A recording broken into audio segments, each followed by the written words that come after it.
Difficile de trouver plus adéquat qu'un sutra bouddhique pour aborder la grave, parfois dérisoire, mais toujours surprenante question de la façon dont une partie de l'Occident regarde le bouddhisme et dans certains cas même s'en entiche. Voici le sutra. Un jour, un roi réunit des aveugles de naissance et leur demanda s'ils voulaient connaître la forme des éléphants. Les aveugles le désirèrent. Aussitôt le roi ordonna à ses serviteurs d'amener un éléphant et aux aveugles de toucher eux-mêmes l'animal avec leurs mains.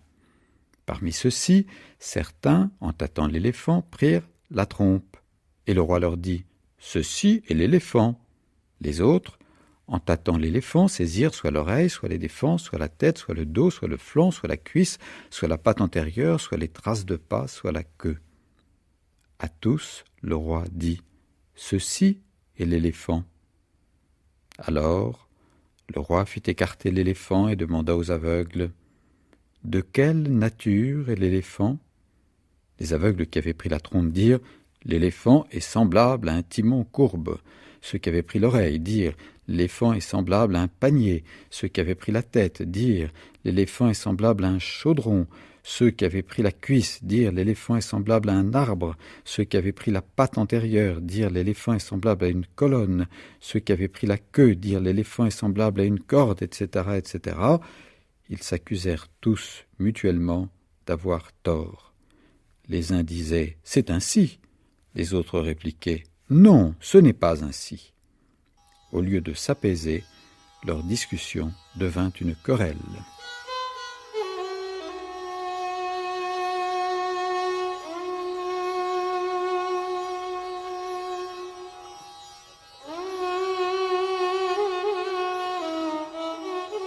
Ainsi, sans remonter au grec, au grand centre de rencontres culturelles que fut Alexandrie, sans remonter au Moyen-Âge, à Marco Polo, aux missionnaires, si l'on commence notre rapide investigation au XIXe siècle, il sera facile de voir combien l'Occident n'a saisi du bouddhisme, à chacune des étapes, qui seulement la trompe, qui seulement la tête, la défense, la patte ou la queue.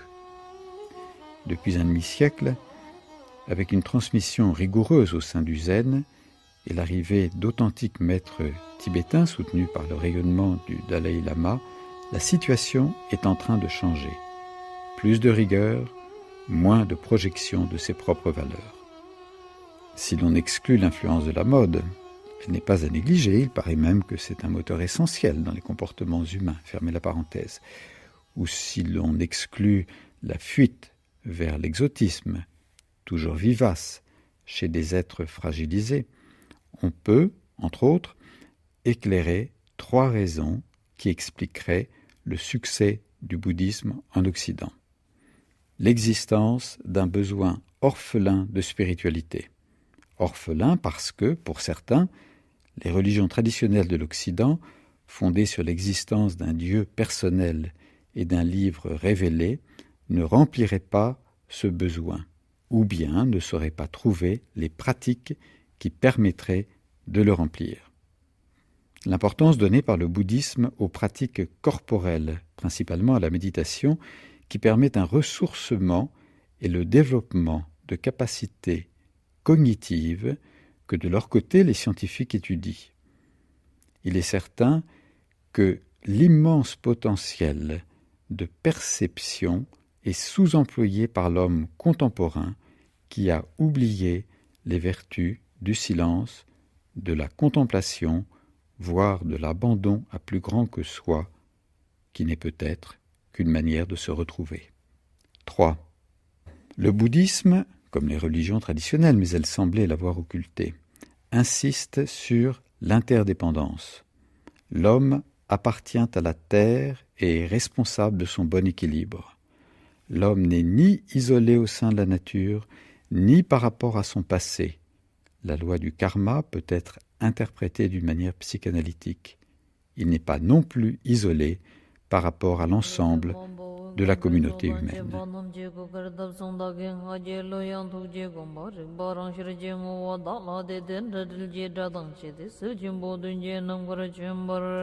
Retour à l'éléphant. Il reste incontestable que l'Occident tire le bouddhisme à lui et a bien du mal à avaler deux notions essentielles, le samsara, la roue des existences, et l'anatman, l'absence de soi individuel. Le moi-je n'est pas prêt de rendre les armes sur les bords de l'Hudson, de la Tamise ou de la Seine. Le Dalai Lama le sait et avance à pas feutrés.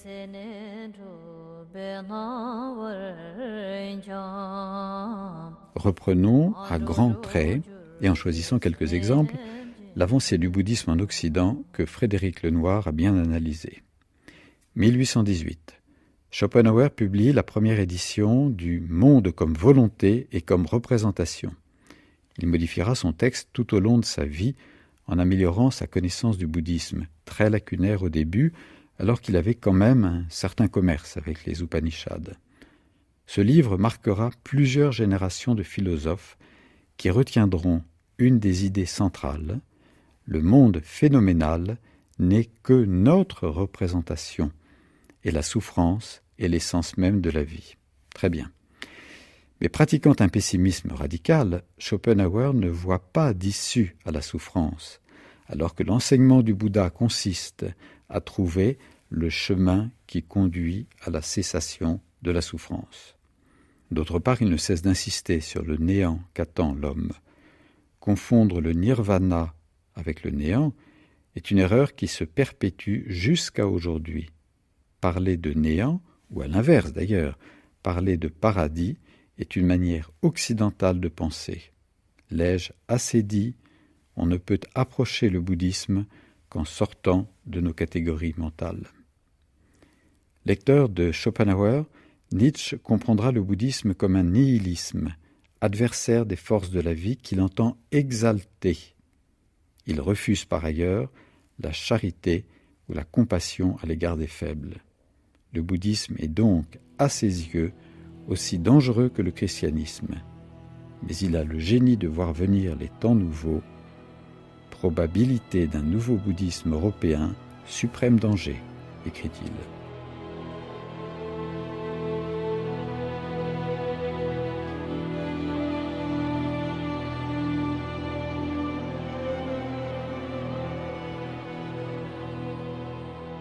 Fondée à New York en 1875 par le colonel Olcott et Helena Blavatsky, la Société de théosophie, dont le siège est aujourd'hui dans un magnifique parc tropical au sud de Chennai, Madras, avec la compagnie d'oiseaux verts et le souffle d'une brise venue de la mer, cette société a beaucoup fait pour populariser une certaine forme de bouddhisme. Mais le but n'était pas de pratiquer une tradition.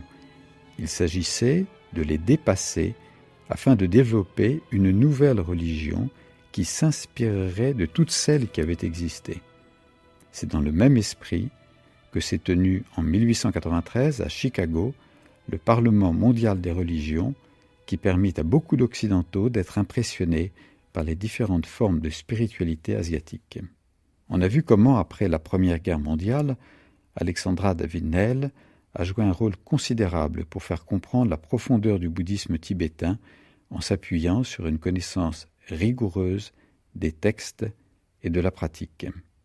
En revanche, le succès à partir de 1956 du livre d'un imposteur, il était britannique, qui s'était fait passer pour un lama tibétain, Lobsang Rampa, avec son troisième œil, fit beaucoup pour brouiller les cartes et mettre à la portée de tous un ésotérisme de grande surface.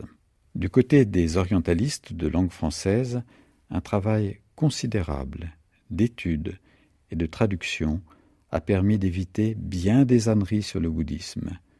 Retenons parmi d'autres les noms d'Eugène Burnouf, fondateur de la philologie bouddhique, du sinologue Stanislas Julien, de l'indianiste Sylvain Lévy, de Louis de la Vallée-Poussin, qui a étudié le nirvana avec pertinence, d'Alfred Fouché, qui s'est appuyé sur l'archéologie, ou plus près de nous, de Jean Filiosa, du japonologue Bernard Franck ou d'André Barrault.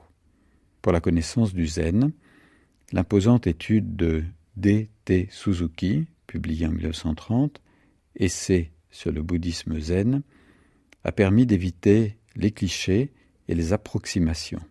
Le petit livre de Herrigel, Le zen dans l'art chevaleresque du tir à l'arc, publié en 1948, a illustré le lien entre le zen et le bushido et montré comment la mise en branle des capacités non mentales était indispensable pour atteindre la cible.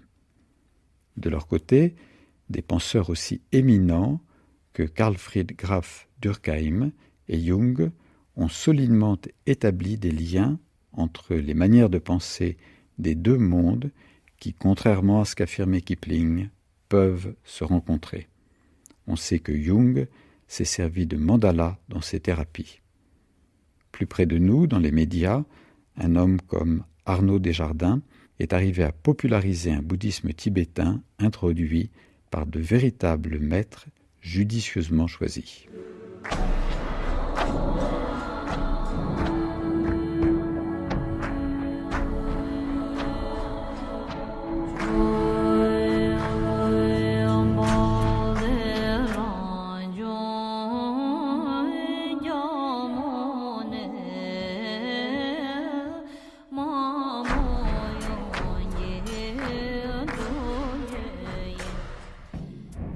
Depuis un demi-siècle, le phénomène le plus important concernant le bouddhisme a été l'installation en Amérique et en Europe de maîtres qui ont fondé des centres où se rendent régulièrement des centaines de milliers de personnes.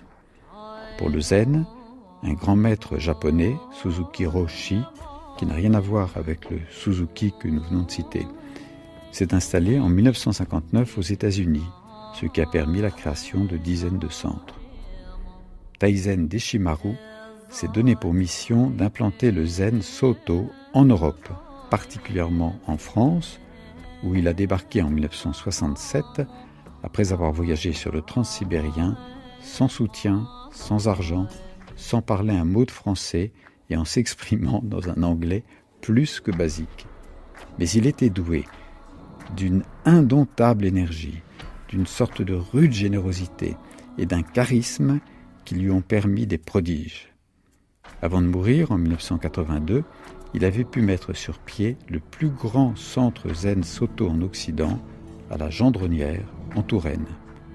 Tout au long de son enseignement, il a insisté sur la pratique, le zazen. Un souvenir.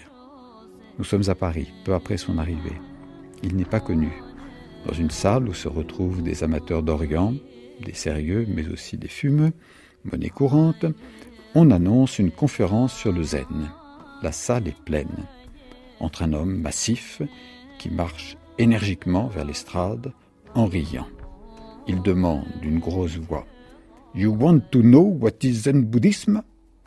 Stylo levé devant des feuilles blanches, les participants, bien sûr, répondent positivement. Il monte alors sur la table, prend la position de la méditation, dit « That is Zen Buddhism » et reste ainsi 1 heure sans dire un mot.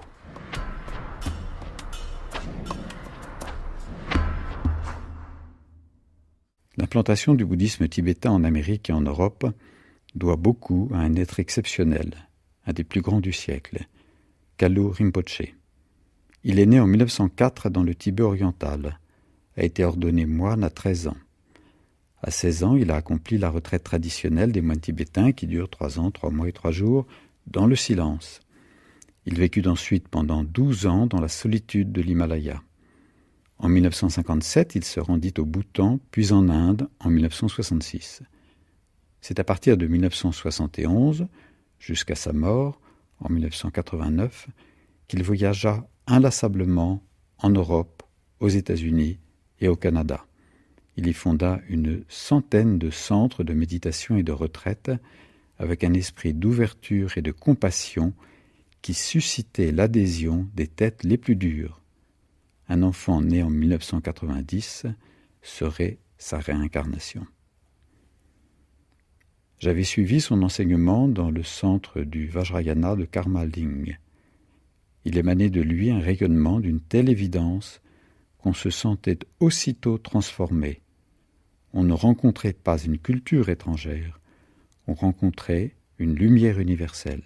Jamais dans ma vie je n'avais connu une telle secousse immédiate. Ou peut-être si, dans l'amour, et ce sera peut-être le cas avec la mort un jour. Ses yeux de vieil homme ridé disaient avec certitude qu'il y a un au-delà ici-bas. Chogyam Trungpa, né en 1939, arrive en Grande-Bretagne en 1963. En 1967, il fonde le premier centre tibétain en Écosse, avant de s'installer à Boulder, aux États-Unis, dans le Colorado. En 1974, il fonde l'Institut Naropa, qui va devenir une université officiellement reconnue. Puis, dans un magnifique site dans les montagnes Rocheuses, il fonde le centre de Shambhala, du nom d'un royaume mythique pour les Tibétains. Il sera rejoint par des poètes de la Beat Generation comme Allen Ginsberg, qui feront beaucoup pour sa réputation. Une réputation cependant qui reste sulfureuse parce que sa vie, c'est le moins qu'on puisse dire, n'a pas été un modèle de vertu monastique et que par ailleurs il a cherché à adapter son enseignement au mode de vie et aux mentalités occidentales. Mais le Karmapa est venu le soutenir avant qu'il ne meure en 1987 à l'âge de 48 ans.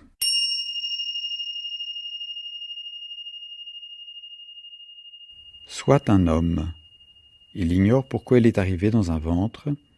Il a pleuré, il a ri, il a eu faim, peur, soif. Il a aimé, il a haï. Il a observé que la vie se nourrissait de la vie, que sa souffrance était toujours plus intense pour lui que pour les autres, qu'il était envahi d'émotions plus impératives que sa volonté. Il a compris qu'il était envoyé vers la mort. Les religions répondent. Elles proposent un autre monde. On implore le ciel. Le bouddhisme est différent. Il ne demande pas de solliciter l'invisible. Il démontre que la réponse est à l'intérieur de soi.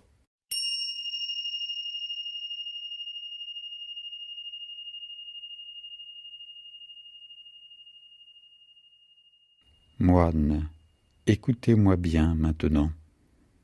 Tous les composants de l'être sont éphémères. Luttez avec attention et ardeur.